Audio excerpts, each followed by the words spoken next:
Doctor Ashish Kumar, आम्हाला सांगा की काही बालकांमध्ये आपण बघतो जन्मजात त्यांना हृदयाचा काही आजार असतो, तर याबद्दल आम्हाला काय सांगाल?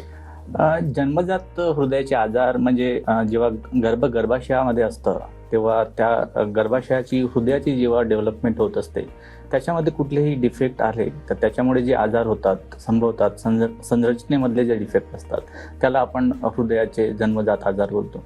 हे सहजासहजी दोन भागात आम्ही डिवाइड करतो, एक सायनोटिक हार्ट डिसीज आणि एक असायनोटिक हार्ट डिसीज.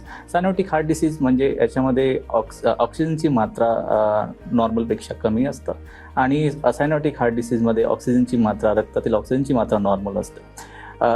मेजॉरिटी ग्रुप जो आहे तो असायनोटिक हार्ट डिसीज आहे. ते 2/3 जे जन्मजात आजार आहेत हृदयाचे ते असतात, तर 1/3 आजार सायनोटिक हार्ट डिसीज असतात. हे युजली जन्म झाल्यानंतर काही तासांमध्ये तर काही आजार काही महिन्यांमध्ये प्रेझेंट होत असतात. तर काही आजार आपण फिटल लाईफ म्हणजे बाळ पोटात असताना मातेच्या पोटात असताना सुद्धा प्रेझेंट होऊ शकतात.